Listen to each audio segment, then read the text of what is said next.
Hey everybody, welcome back to Pachter Factor live on SIFTD.net. You're getting this pretty close to real time if you are a Patreon patron, if you are a YouTube subscriber, or if you have linked your Amazon Prime account to your Twitch Prime account. You can do more than one of those things. The Amazon Prime, Twitch Prime linkage is free for you if you're an Amazon Prime subscriber, and Amazon will pay us. So you're sticking it to Amazon, it costs you absolutely nothing. To be a Patreon patron or YouTube subscriber costs money. We very much appreciate if you do those. If you don't do those, just follow me on Twitter for another week or two.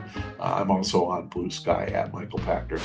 So this week, the news, the big topic of discussion is Genki, I think is how it's pronounced. Genki had a mock-up of the Switch 2 at CES.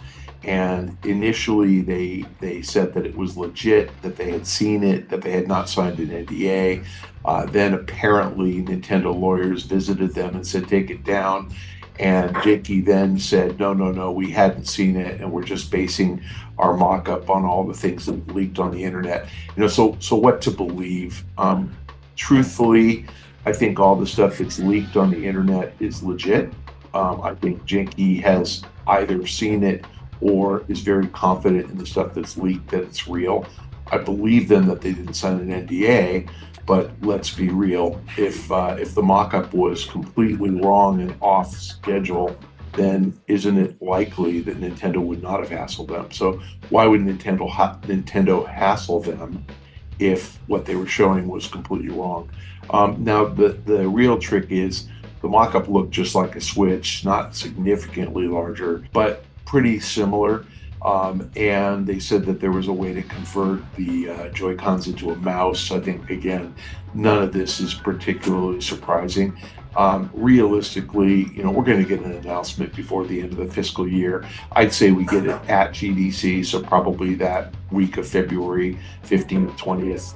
You're going to find out that the Switch 2 is coming. I expect that we will get a leak a week, I think, and I didn't say that because it rhymes. Every week, I think you're going to hear more from component manufacturers and from fabs, people who are working on pieces of the device. You're going to get leaks. As soon as manufacturer starts, you're going to get clear images of exactly what they're doing, because employees will take their cell phones and snap a photo. But I think what we've heard is probably pretty right. The scud on the show floor was kind of muted. I mean, most people at CES don't care about games, and those who do may have been unaware. I didn't learn about the Genki mock-up until Thursday, and I was there all week. So, it wasn't like it was rampant, and on Tuesday everybody said, you got to get over here and see it. And by Friday, when I tried to go see it, they were not showing anything. So, I don't know that it's really that earth-shattering what they've revealed, but the truth is that if Nintendo tried to get them to take it down, then it's probably pretty close to real. Now again, I don't know that anything in here is particularly shocking. Size, it can always be an inch or two bigger or smaller.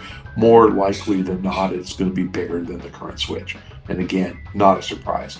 More likely than not, a much bigger screen. Again, not a surprise. So I can't remember, the screen is 7 inches. I think goes to probably 9 in the new one, maybe 9.5. I don't think you can get to a 10-inch screen because the device would be as big as your shoulders. But I think, comfortably you can hold a 9-inch screen, and I think that's what we're going to end up with. And something that works on the television set at a much higher definition. So again, I believe the leaks. I don't think there's a whole lot else to talk about in terms of what's going on with Nintendo. Announcement in March and probably a release date before September. If I had to bet, I'd say that Nintendo, when they announce it in March, will have already been in manufacture for a month. So I expect that you're going to have them starting manufacture in February. That's when the leaks will come out and you'll get the form factor. And My guess is that they'll set up enough lines so that they make around 10 to 12 million by year end, so they can actually ship. And then they'll have a handle if they launch in September what normal demand is going to be, and be able to figure out if they can do 18 million next year. If you remember the Wii, and not the Wii U and not the Switch, when the Wii launched, they made 14 million and they sold 14 million the first year. They jacked that up to 19 million the next year and sold them all, 21 the next year and sold them all, and then they finally caught up. It was the third year of manufacture before they caught up. So demand really was 1.6 million a month. I think Switch 2 easily will be higher than that, 2 million a month for a while. So I don't think Nintendo will make that many. I would pre-order, I would reserve a copy if you really want one. It's backward compatible, so absolutely worth buying. My prediction, which I've made before, is Mario Kart 9 is a launch title. So look for Mario Kart 9 to be announced around the same time. And I'm sure we'll get another Zelda game eventually, and another Super Mario Brothers, and another Smash Brothers, but not probably that first year. So that's what I'm thinking. Nothing else at CES was really game specific. I did see the Nex Playground, NEX.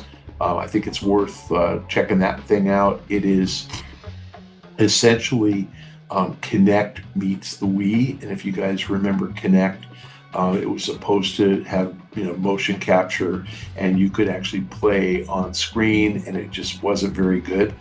Nex has figured out how to perfect that. The camera is amazing. There's a Nex. Looks just like that. It sits on your counter in front of your television set. There's actually a little thing to tilt it up if your counter's low, and tilt it down if your counter's high. But this thing works. It is unbelievable. So the controller is your body, and you literally are doing the same things you're doing in Kinect. Soccer goalie, basketball player, you can do any exercise kind of routine. This thing is cool. I went and saw this at the booth. These guys they're selling these for $200. They made 30,000 a year ago, sold them out through Kickstarter. They made 150,000 for holiday, sold out before Thanksgiving, and they intended to make 200,000, so there's 50 more coming. They're raising capital. I think they're making $1 million this year. I expect it to sell out. The business model is not the $200 box. The business model is $9 a month for a subscription. You get 30 games, and they're adding about 2 games a month to that 30, and they're constantly updating the 30 games. So is it worth it? It's half the price of Game Pass. You're not getting Halo or Forza or anything, but for a family thing, it's great. Fun to play with kids, multiple people on screen at once for the same device. So all the bodies can be on screen at once, so you can play, team sports. You can do all sorts of stuff, split screen and all together at once. It's really cool. I encourage you, NEX Playground. I encourage you to check it out. This was best in show for gaming at CES. So this was the thing that CES thought was the coolest. And like I said, high definition camera does a really good job of motion capture. You don't have to wear anything special. It actually sees you and knows it's you. That was the biggest, most interesting thing I saw at CES for gaming. Obviously, I saw other stuff. I saw a haptic controller, which was really cool. That you could feel as you were like pushing a ball on a membrane like a trampoline. You'd feel the pressure from the trampoline. Really, really cool. It's called Haply, Haply. I have no idea what the application is for that, but pretty cool. And they had a virtual reality demo of that where you were doing surgery and you were actually hammering into somebody's shoulder and chipping away bone, and you could feel it. It was really cool. So again, that's gaming sort of with air quotes.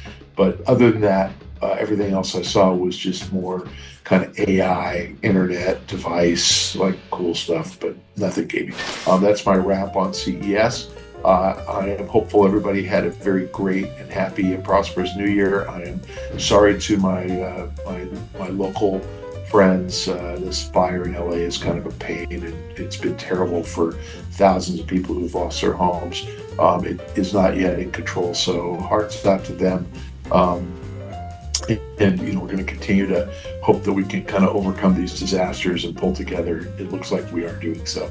Happy New Year to those of you who are continuing to be safe and stay warm and stay away from fires. We will see you next time on Pachter Factor Live.